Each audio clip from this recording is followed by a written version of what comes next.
माँ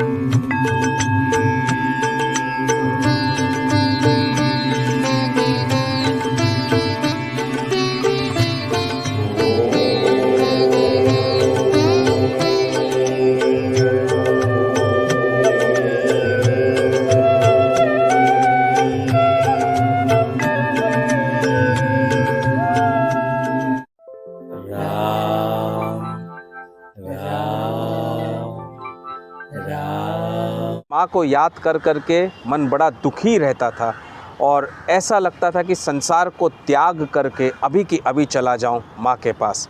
माँ नहीं है संसार में तो यहाँ रहकर फ़ायदा क्या है। संसार में माँ से ही तो सच्चा प्रेम मिलता है और प्रेम कौन करेगा। तो इतने दुखी मन में पूरा दिन उदासी में निकलता था, रोने में निकल जाता था और ऐसे ही पूरा दिन निकला। तो अगले दिन भगवान श्री कृष्ण ने क्या किया और कौन सी घटना घटी, ऐसी अद्भुत घटना और लीला जिसमें आप कह सकते हो कि भगवान श्री कृष्ण या तो स्वयं अमिताभ बच्चन और शाहरुख खान का रूप लेकर आए या उन्होंने अमिताभ बच्चन और शाहरुख खान की आत्मा को भेज दिया मुझसे मिलने के लिए। और वो कैसी घटना घटी, क्योंकि अगला दिन था बृहस्पतिवार का 23 मई 2024 और बृहस्पतिवार के दिन रात्रि को ये घटना घटी। क्यों अमिताभ बच्चन और शाहरुख खान को भगवान मेरे स्वप्न में लेकर आए, क्यों उनकी आत्माओं से मेरा मिलन करवाया और कैसी घटना घटी और बच्चन साहब ने मुझसे क्या कहा और फिर शाहरुख खान ने मुझसे क्या कहा। एक तरफ है सदी का महानायक, राजाधिराज महाराजा, अपने किरदार से सबके दिलों पर राज करने वाला, अपने चरित्र से कई जीवन रोशन करने वाला, जो हम सबको प्रेरित करते हैं। तो दूसरी ओर बादशाह, द किंग, सबका प्यारा, आज का महानायक। आइए जाने आखिर क्या कहता है द लास्ट स्टेशन। और कोई नहीं, ये तो साक्षात अमिताभ बच्चन मेरे सामने बैठे हुए हैं। वहां उस रेलवे प्लेटफॉर्म पर रात के करीब 1:30 या 2 बज रहे होंगे। पर जीरो की खोज किसने की, बल्ब का आविष्कार किसने किया, राष्ट्रगान किसने लिखा, ओथेलो मैकबेथ की रचना किसने की, ये आपको जरूर याद रहेगा।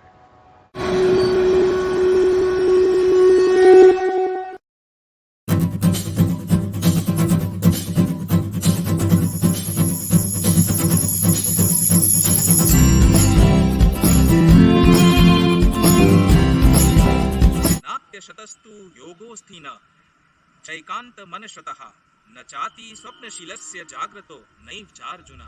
तो भगवान श्री कृष्ण अर्जुन से कह रहे हैं, there is no possibility of one becoming yogi O Arjuna if one eats too much और eats too little, sleeps too much और स्लीप्स टू लिटिल।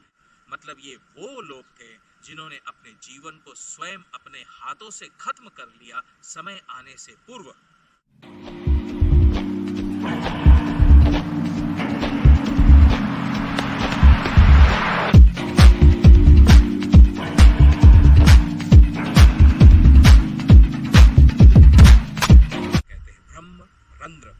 ब्रह्म का एरिया है ये। और जब मेरी आत्मा शरीर से बाहर निकली है वो मेरे डीप स्लीप में निकली है। जब मैं सो जाता हूँ गहरी निद्रा में तब आत्मा बाहर निकलती है, ब्रह्मांडों के पार चली जाती है। मैं उस ब्रेक टाइम पे परवीन बाबी जी की नज़र मेरी तरफ पड़ी और उन्होंने मुझे अपनी गोद में लिया। और अमिताभ बच्चन जी, आपने भी मुझे अपनी गोद में लिया और गोद में लेकर मुझे बहुत प्यार किया है। बैठे बैठे उन्होंने मेरी तरफ देखते हुए कहा कि मेरा तो आपने बता दिया सब कुछ, अब तो जाने का समय हो गया है, जरा इनका भी तो बता दीजिए। और जैसे ही खान साहब मेरे सामने आकर बैठे और तुरंत उन्होंने भी वही गाना लगा दिया, तो वो देखकर मैं समझ गया। आज एक हंसी और बाकी, आज एक दुआ। नमस्कार, राधे राधे, जय श्री राम, जय जय सीताराम।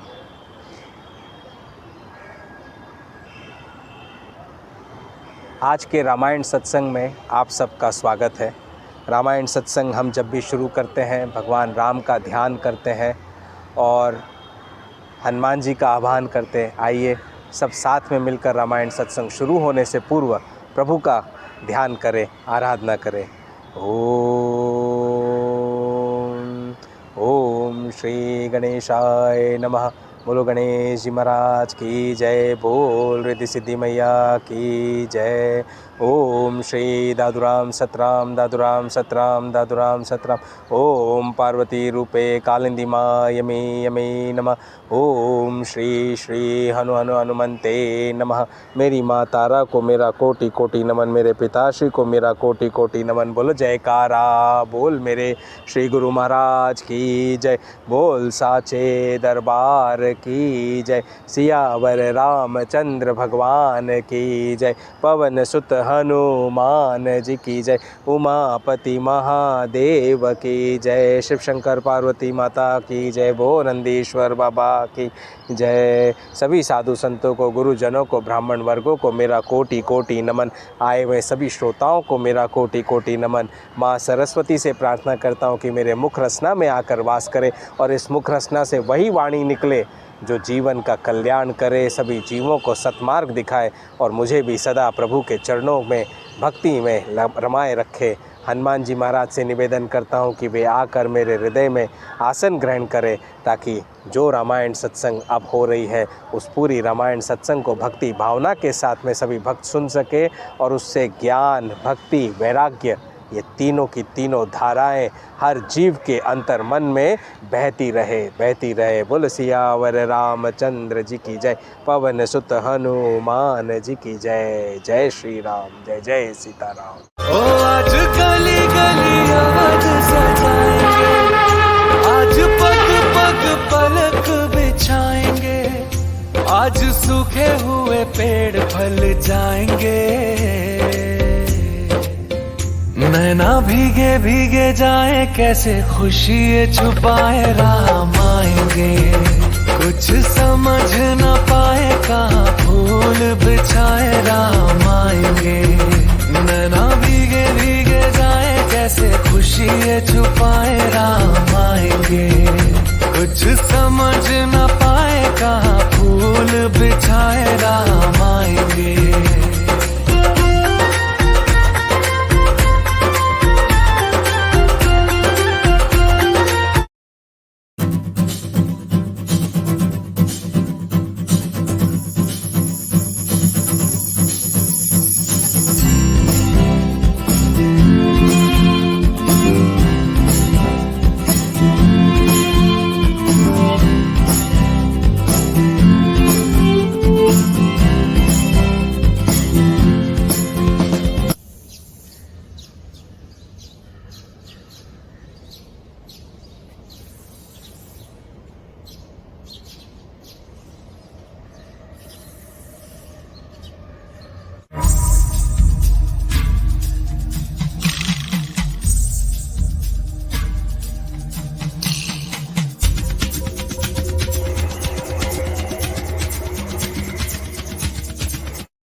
स्टेशन यानी आखिरी पड़ाव, ये कोई कहानी नहीं है, ना ही कोई मन गढ़ंत या मन से सोची हुई रचना है।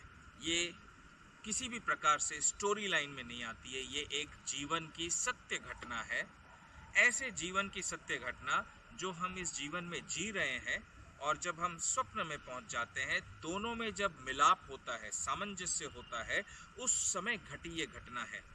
और जो घटना मैं आपको बताने जा रहा हूं, इसे जब सुनेंगे आप, तो जो बच्चे अपने माता पिता से, खास करके अपनी माँ से खूब प्रेम करते हैं और माँ से इस समय बिछड़ चुके हैं और माँ की खूब याद आती है, जिन्हें माँ के बिना जिनके लिए जीवन जीना भी बड़ा दुर्भर होता है, उनके लिए तो ये सत्य घटना मेरे कृष्ण की लीला है।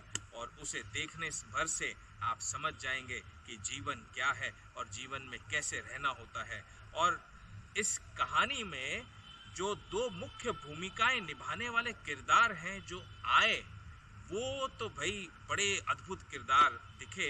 वो आपको मैं कहानी जब शुरू करूंगा तब आपको समझ में आएगी। बस बने रहिए मेरे साथ में कहानी के अंत तक, तभी आपको इस घटना का, सत्य घटना का एकदम सच्चाई दिखाई देगी और समझ में आएगी। एक तरफ है सदी का महानायक, राजाधिराज महाराजा, अपने किरदार से सबके दिलों पर राज करने वाला, अपने चरित्र से कई जीवन रोशन करने वाला, जो हम सबको प्रेरित करते हैं।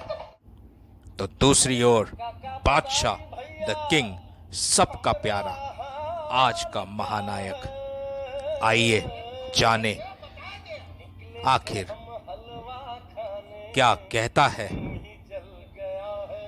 The last station.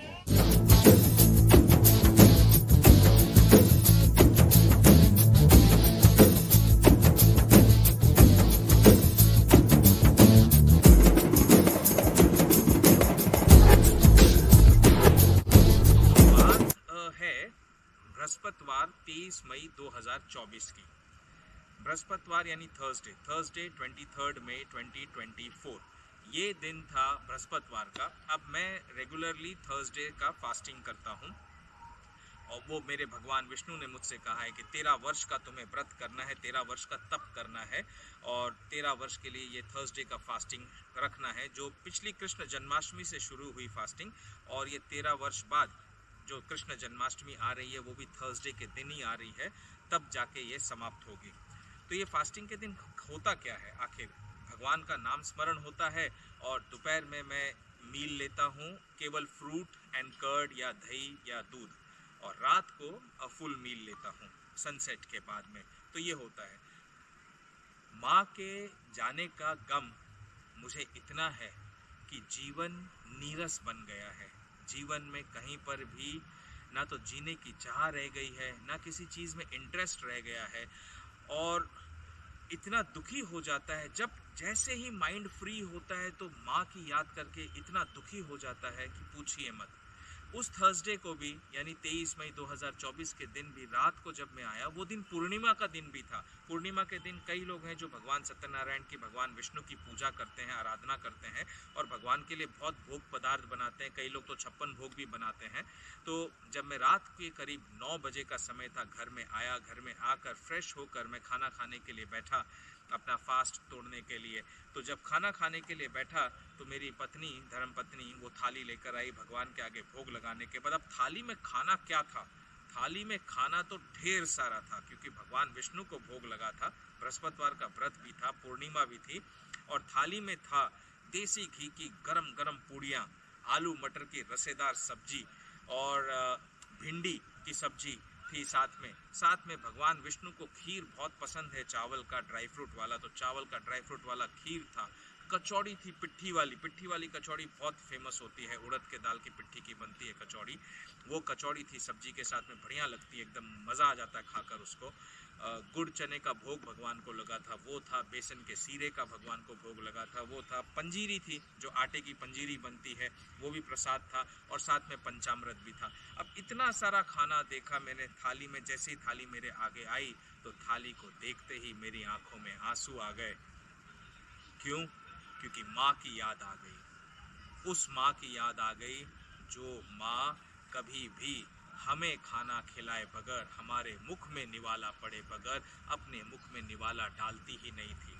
उस माँ तारा की याद आ गई मुझे, जिस माँ ने अपना जीवन, संपूर्ण जीवन हम पर न्योछावर कर दिया हमारे लिए।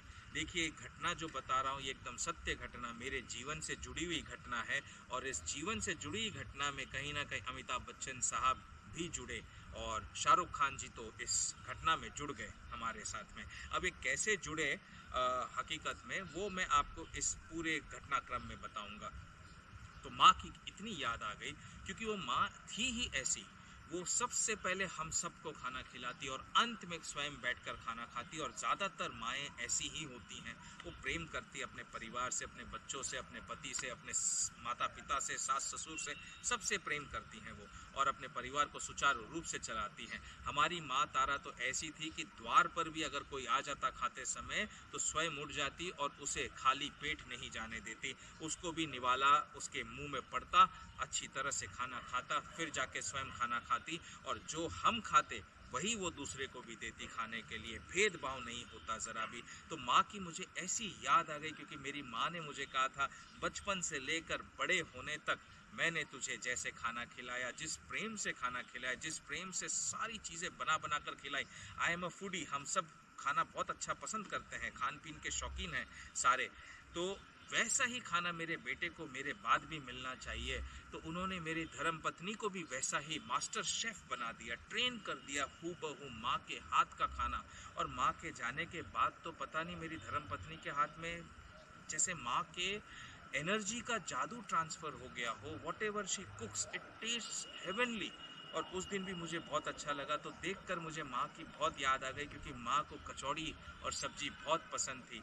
तो मैंने भगवान को भोग लगाया थाली का, खाने से पहले जो प्रेयर करते हैं, उस थाली का भोग लगाते समय मैंने भगवान से कहा कि प्रभु आप आकर इस सारे भोग प्रसाद को ग्रहण करिए। और इसके बाद अपनी माँ से कहा कि मम्मी, आज तो मैं जानता हूँ कि आप राधा लोक में निवास कर रहे हो, सत्य लोक में हो, सबसे ऊपर के लोक में हो, लेकिन आपकी एनर्जी मेरे से कनेक्टेड रहती है, तो आप भी आकर मेरे साथ में इस भोजन को ग्रहण करें एनर्जी रूप में, तो मुझे प्रसन्नता होगी। और ऐसा कह के मैंने भोजन स्टार्ट किया। अब यकीन मानिए, जब भोजन मैंने स्टार्ट किया खाने के लिए, तो भोजन का स्वाद जो है ना, एकदम स्वर्गिक स्वाद था। ऐसा आनंद आया खाते समय, और खाते खाते आँख से अश्रु भी बह रहे थे, खाना भी खा रहा था, माँ की याद भी सता रही थी, और माँ के वो ममता के पल मुझे इतने बार बार याद आकर हर बार रुला रहे थे। मेरी धर्मपत्नी मुझे खाना परसती गई, समझाती भी गई कि अब आप जितना याद करोगे, जितना रोगे, उतना माँ भी वहाँ पर कष्ट पाएगी। मैंने कहा क्या करूँ, अंतर मन मानता नहीं है, किसी भी चीज़ में आनंद नहीं आता है। आज पता नहीं इस खाने में इतना स्वर्गिक आनंद क्यों आ रहा है। ऐसा लग रहा है कि तुम मुझे नहीं खिला रही हो, मेरी माँ स्वयं मुझे खिला रही है खाना साथ में, और स्वयं भी खा रही है। इस प्रकार मुझे खाने का टेस्ट आ रहा है इसमें, लेकिन उसे भुला नहीं सकता, कभी नहीं भुला सकता। ऐसा कहते कहते खाना खाया। आप यकीन मानिए, उस दिन मैंने 3 गुना ज़्यादा खाना खा लिया, फिर भी पेट आधा और मन भी नहीं तृप्त हो रहा था, मतलब और खाने की इच्छा हो रही थी। लेकिन तभी उसी समय भगवान श्री कृष्ण की वाणी एकदम से शंखनाद के साथ कानों के अंदर गूंज गई, और भगवान कृष्ण की वाणी गूंजी, अल्पाहार करने वाला व्यक्ति ही तो साक्षात योगी होता है, जो अल्पाहार नहीं करता वो तो भोगी होता है। ऐसी भगवान श्री कृष्ण की वाणी कानों में पड़ते ही मेरे अंतर मन के जो चक्षु होते हैं, आँखें होती हैं, वो खुल गई, और खुलते ही मैंने भगवान के सामने हाथ जोड़कर थाली को हाथ जोड़ लिया और कहा बस अब और नहीं कहूँगा। ये जब पूरी घटना घटी, इस पूरी घटना घटने के बाद में ये जो प्रभु कृष्ण की वाणी थी, जो मेरे कानों में शंखनाद के साथ गूंजी, इस वाणी को जब मैंने सुना, तो उस वाणी के माध्यम से मैंने गीता में ढूंढने की कोशिश की कि कहीं ना कहीं प्रभु कृष्ण ने भगवत गीता में भी इसके बारे में कुछ ना कुछ कहा होगा। और संयोगवश भगवत गीता के चैप्टर नंबर 6 वर्स नंबर 16 में गीता का वो श्लोक मिला जहाँ भगवान श्री कृष्ण ने अर्जुन को बहुत ही सुंदर वाणी कही। और वो वाणी क्या थी? प्रभु ने कहा, नात्य शतस्तु योगोस्थि न चैकांत मन शतः न चाति स्वप्नशीलस्य जाग्रतो नैव चार्जुना। तो भगवान श्री कृष्ण अर्जुन से कह रहे हैं, there is no possibility of one becoming yogi O Arjuna if one eats too much और eats too little, sleeps too much or sleeps too little, does not sleep enough, then there is no possibility, then that person can called be as a yogi। यानी भगवान श्री कृष्ण ने अर्जुन से कहा कि सच्चा योगी कौन होता है? वही होता है जो ना तो ज्यादा खाता है, ना कम खाता है, न ज्यादा सोता है, न कम सोता है, न ज्यादा बोलता है, न कम बोलता है, जो अपनी लाइफ को हर तरफ से मॉडरेशन में जीता है, हर चीज में, चाहे पहनने ओढ़ने से लेकर घूमने फिरने तक, जो जीव हर चीज में मॉडरेशन यानी लिमिट में चलता है, वही है सच्चा योगी। उसके अलावा बाकी जो है वो तो भोगी कैटेगरी में आ जाते हैं।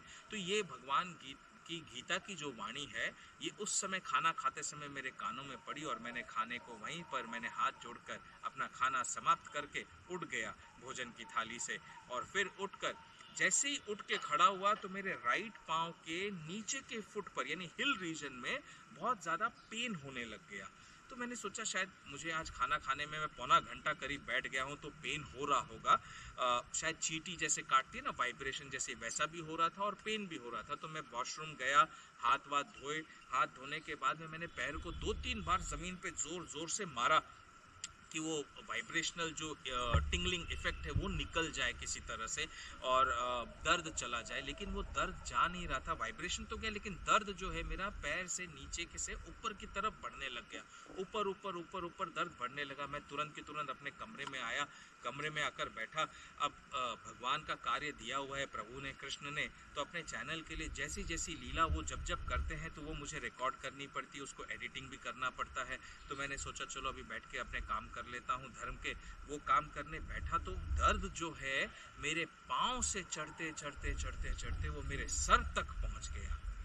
अब सर तक भी कहाँ पहुँचा, ना तो मेरे फोरहेड पे दर्द आया, ना मेरे left and right side of the head पे दर्द आया। वो दर्द पहुंचा सीधा यहाँ, ये क्राउन रीजन पे। जो क्राउन होता है इसे इंग्लिश में हम क्राउन रीजन कहते हैं, शास्त्र में हम इसे ब्रह्मरंध्र का एरिया कहते हैं, ब्रह्मरंध्र। तो ब्रह्म का एरिया है ये। और कहा जाता है हमारे वेदों में कि जब यहाँ से आत्मा निकलती है तो वो आत्मा सदा के लिए मुक्त हो जाती है, जीवन मृत्यु के चक्कर से छूट जाती है।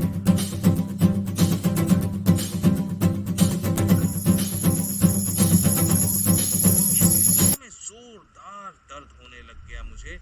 अब जैसे दर्द होने लग गया तो मैं सोचूं आज ये मुझे इतना भयंकर दर्द क्यों हो रहा है, क्योंकि आज तक कभी ऐसा दर्द हुआ नहीं मुझे। और उस दर्द में काम करना तो बहुत दूर की बात है। मैंने सोचा अब तो सोने की ज़रूरत है, क्योंकि सोना चाहिए मुझे, नहीं तो ये दर्द जाएगा नहीं, क्योंकि ये सेंटर का दर्द है। अब सेंटर का दर्द किससे बोलूँ कि आके सर दबा दो। पत्नी को वैसे ही बहुत सारे काम रहते हैं, काम करती है, अपने अपने बच्चे अपनी पढ़ाई वगैरह करते रहते हैं, तो ये तो हमारा दर्द है, हमें देखना है। थोड़ा थोड़ा सर को सहलाया लेकिन फिर भी सर में दर्द हो रहा था, पूरी बॉडी में मीठा मीठा पेन लग रहा था। और जैसे ही मैं पलंग के ऊपर लेटने की कोशिश की, बेड मैट्रेस के ऊपर लेटा, तो मैट्रेस मुझे चुभने लग गया। अब ये बड़ा अजीब था, जब मैट्रेस चुभने लगा तो मुझे समझ में आया कि मेरी बॉडी से excessive amount of heat energy release हो रही है। बहुत ज़्यादा गर्मी जो है ना बॉडी से बाहर निकल रही है चारों तरफ से, और वो हीट बाहर निकलने की वजह से जिस भी चीज़ को बॉडी छू रही है वो जल रहा है एकदम से।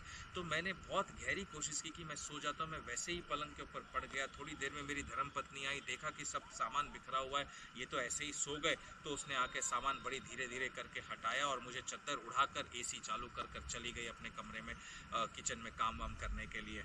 यहाँ क्या हुआ, AC चालू हो गया, ब्लैंकेट मैंने ओढ़ ली, लेकिन ब्लैंकेट बेडशीट सब कुछ बड़ी AC चालू होते हुए भी सब चुभ रहा था।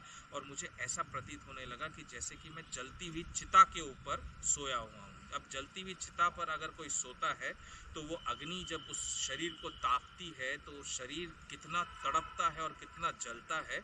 मृत देह को तो इसका अंदाज़ा नहीं होता, लेकिन जीते जी मुझे वो एक्सपीरियंस हो रहा था कि जैसे मैं चिता के ऊपर लेटा हूँ और जल रहा है। दैट मोमेंट आई रियलाइज्ड कि ये इसलिए हो रहा है क्योंकि मेरी जो अंदर की एनर्जी है वो बाहर निकलने की कोशिश कर रही है। और वो अंदर की एनर्जी क्या है? वो मेरी आत्मा है, जो मेरे अंदर से बाहर निकलने की कोशिश कर रही है। आज तक इतने पिछले 7-8 सालों में जब जब मेरी आत्मा शरीर से बाहर निकली है, वो मेरे डीप स्लीप में निकली है। जब मैं सो जाता हूँ गहरी निद्रा में, तब आत्मा बाहर निकलती है, ब्रह्मांडों के पार चली जाती है। मैंने ऐसा कोई कोना नहीं है ब्रह्मांड का जो नहीं देखा हो। प्रभु कहाँ कहाँ ले गए। 14 भुवनों में घुमा हूँ, स्वर्ग के हर कोने में घुमा हूँ। कितना बड़ा स्वर्ग लोक है, कितने बड़े नर्क है, कितने टाइप के नर्क है। उन हर नर्कों में जा जाकर भगवान ने मुझे दिखाया कि जीव को कितनी यातनाएं भोगनी पड़ती हैं। स्वर्ग में दिखाया कि कैसा आनंदमय जीवन होता है। पितृलोक में जा चुका हूँ, स्वयं सत्यलोक राधा लोक जहाँ कोई पहुँच नहीं सकता है। बड़ी मुश्किल से बड़े महातपस्वी योगी पहुँचते हैं, उस राधा लोक में भी प्रभु मुझे ले गए हैं और वहाँ पर भी मैंने भ्रमण किया है। देखा है कि श्री कृष्ण राधा वहाँ कैसे रहते हैं, सब कुछ देखा है। लेकिन ये सारे काम जो है, मेरी आत्मा जब मैं सो जाता था तब शरीर से निकलती है, तो दर्द का एहसास ही नहीं होता था।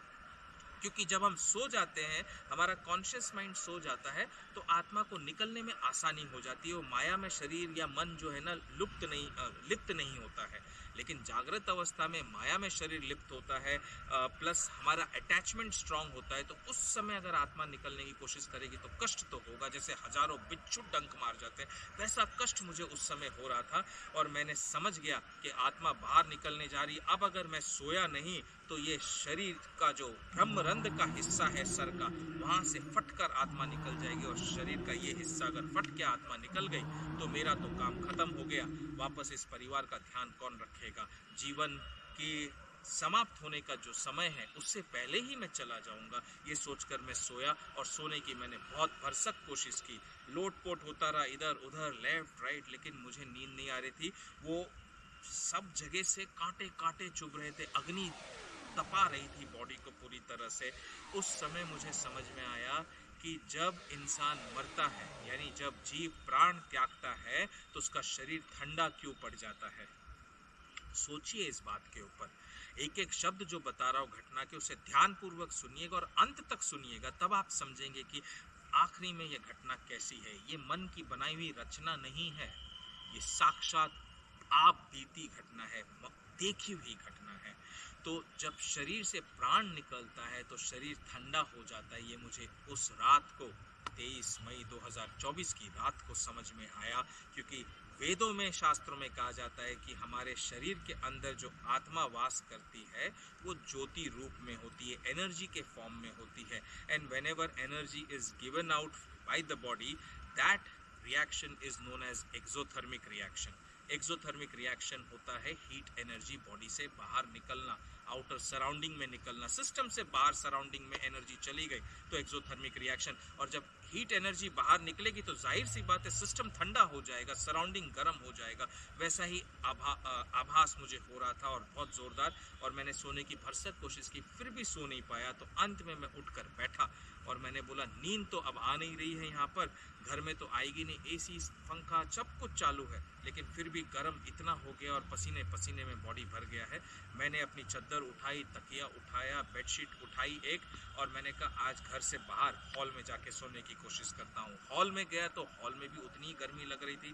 तो मैंने कहा यहाँ तो नहीं सो पाऊंगा, थोड़ा बाहर नीचे टहल कर आता हूँ, अगर नींद आ गई तो बाहर ही सो जाऊंगा। देखो मैं ऐसा बन गया हूँ ना अभी कि माँ की याद में मुझे कुछ भी अच्छा नहीं लगता है। तो जहाँ जगह मिल जाती है वहाँ चला जाता हूँ, जहाँ जगह मिल जाती है वहाँ सो जाता हूँ। संसार में मोह ही नहीं रह गया किसी भी चीज़ की, किसी भी चीज़ की तमन्ना नहीं रह गई है। हर चीज़ माँ के जाने से खत्म हो गई है।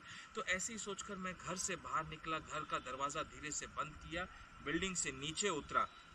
और बिल्डिंग से नीचे उतरने के बाद मैं जब नीचे के गार्डन में घूमने लगा तो वहाँ पर भी हवा का नामो निशान नहीं था। तो मैं घूमते घूमते बिल्डिंग के मेन गेट से बाहर सड़क पर निकल गया। हाथ में पिलो था, बेडशीट थी, ब्लैंकेट था, साथ में मेरे कंधे के ऊपर मेरा लैपटॉप का बैग भी अचानक से पता नहीं कहाँ से आ गया। स्लिंग बैग भी था मेरे साथ में। मैं सोच रहा था अरे ये कैसे मेरे साथ में आ गया। बट खैर तकलीफ शरीर की इतनी हो रही थी, पीड़ा उस समय कि उस पीड़ा के आगे ये सब चीज़ों को सोचने की क्षमता ही नहीं थी। ऐसे सोचते सोचते सड़क किनारे चलते चलते मैं पहुंचा एक रेलवे स्टेशन के पास। जैसे ही देखा कि रेलवे स्टेशन आ गया, अब हमारे घर के पास में भी रेलवे स्टेशन है, तो मैंने सोचा हाँ वो रेलवे स्टेशन होगा। सड़क पर सो नहीं सकता हूँ क्योंकि हवा ही नहीं है, ह्यूमिडिटी इतनी है कि गर्मी बहुत हो रही है, वैसे ही मेरी बॉडी में तकलीफ हो रही है, दर्द हो रहा है और एनर्जी फेंकी जा रही है बाहर। तो रेलवे प्लेटफॉर्म के अंदर जाता हूँ, कहीं ना कहीं पंखे लगे होंगे, कोई कोना मिलेगा, वहाँ जाके मैं आराम से विश्राम कर लूँगा। ये सोचकर मैंने रेलवे प्लेटफॉर्म में एंट्री की। अब यहाँ से कहानी का मुख्य पार्ट आता है, the turning tail of the last station.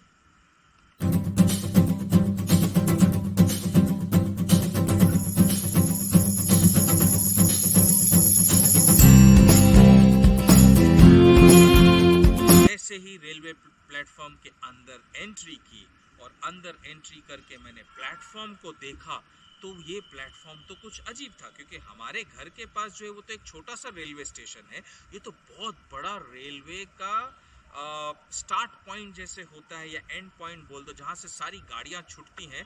जैसे जो लोगों ने वीटी या सीएसटी स्टेशन देखा होगा, छत्रपति शिवाजी टर्मिनस, कितने 20-25 प्लेटफॉर्म है वहाँ पर, या कोई हावड़ा कैलकाटा रहता है या चेन्नई रहता है, वहाँ के भी जाके चेन्नई रेलवे स्टेशन या हावड़ा स्टेशन देखिए, 25-30 प्लेटफॉर्म्स हैं वहाँ पर, और कितने बड़ा रेलवे स्टेशन बना हुआ है। ऐसा बड़ा विशाल रेलवे स्टेशन था वो, काफ़ी सारी ट्रेनें खड़ी थी स्टेशन के ऊपर अलग अलग प्लेटफॉर्म पे, और काफ़ी सारे लोग थे वहाँ पर, कुछ चल रहे थे, कुछ घूम रहे थे, फिर रहे थे, कुछ बैठे हुए थे, कई लोग ट्रेनों की तरफ जा रहे थे, अपने अपने कोच में चल रहे थे। तो मैंने देखा और देखकर मैंने बोला ये कहाँ पर आ गया और इतना बड़ा स्टेशन मेरे घर के पास कैसे आ गया, ये तो मुझे समझ में नहीं आ रहा है।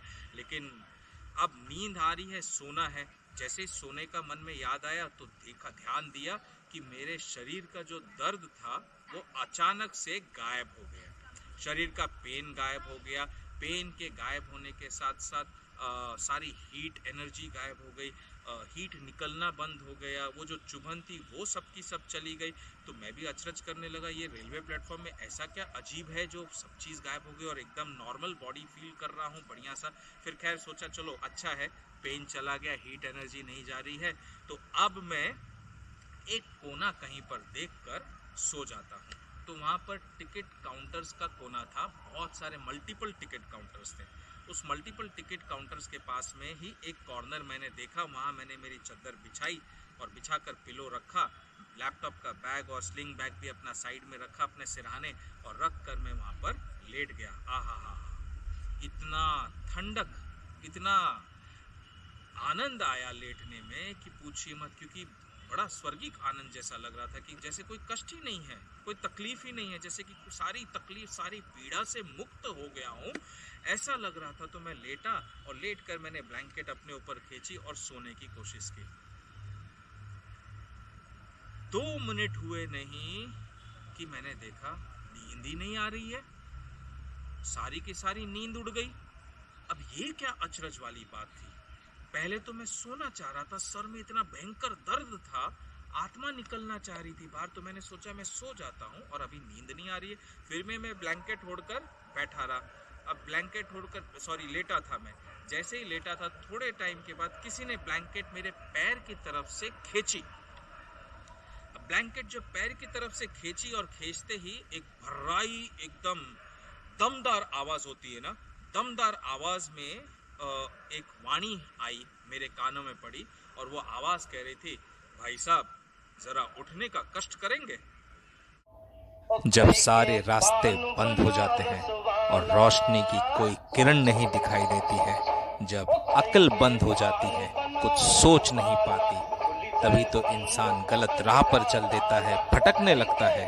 और यारो, दिल थाम लो, आज आ गए हैं सदी के महानायक, हमें ये सिखाने और बताने कैसे खोला जाए बंद अकल का ताला। कितने ही दुख क्यों न हो, मुंह में बनारसी पान दबाओ और जोरदार बोलो, खाई के पान बनारस वाला, खुली जाए बंद अकल का ताला। दिन है तो रात है, धूप है तो शाम है, जीवन में उतार चढ़ाव, सुख दुख तो लगा ही रहेगा। बिना चैलेंजेस के तो जीवन हो ही नहीं सकता। इसलिए हर पल को जियो, मुस्कुराओ, खुश रहो और झूमते रहो। एक तो चद्दर खींच दी मेरी सोए सोए। ऊपर से बोले उठने का कष्ट करेंगे, तो मैंने सोचा शायद मैं कहीं गलत जगह पे सो गया होगा। मैं तुरंत उठ के बैठा, चद्दर मेरे पैर के ऊपर हाफ पड़ी हुई थी, हाफ में बैठा और बैठकर मैंने सामने देखा तो मेरी आंखें एकदम स्थिर, एकदम स्टंड, हिल भी नहीं रही थी आंखें मेरी, सामने ही देख रही थी। और सामने देखते देखते मैं सोच रहा था, अरे ये यहाँ पर कहाँ से आ गए। मेरे सामने बैठा था एक वृद्ध इंसान, लेकिन बॉडी में स्ट्रॉन्ग बिल्ट लग रहा था, लंबा था, बैठा था, दाढ़ी थी, मूंछ थी, आंखों पे चश्मा तो था ही नहीं, और दाढ़ी मूंछ के साथ सफेद काले जैसे बाल थे, और लंबा लंबा सा कोट पहना हुआ था। और लंबा कोट पहने वो सामने ऐसे उकड़ू बैठ जाते हैं ना, ऐसे मेरे सामने बैठा था। और मैंने देखा ये और कोई नहीं, ये तो साक्षात अमिताभ बच्चन मेरे सामने बैठे हुए हैं। वहां उस रेलवे प्लेटफॉर्म पर रात के करीब 1:30 या 2 बज रहे होंगे, और उनको देखकर मैं एकदम चौंक गया। मैंने कहा, अरे बच्चन साहब, आप यहाँ कैसे? तो उनकी आंखें मुझे देख रही थी, एकदम जो एंग्री यंग मैन की आंखें होती है ना, वैसी आंखें, लेकिन उसमें प्रेम भी, उसमें दर्द भी। ऐसी ऐसी नजरों से उन्होंने मेरी तरफ देखा, और मैं सोचने लगा, इतना बड़ा सदी का महानायक, इतना बड़ा किरदार, इतना ग्रेट ह्यूमन पर्सनालिटी, ये यहाँ कैसे आ गए सामने, मेरे सामने बैठे हुए।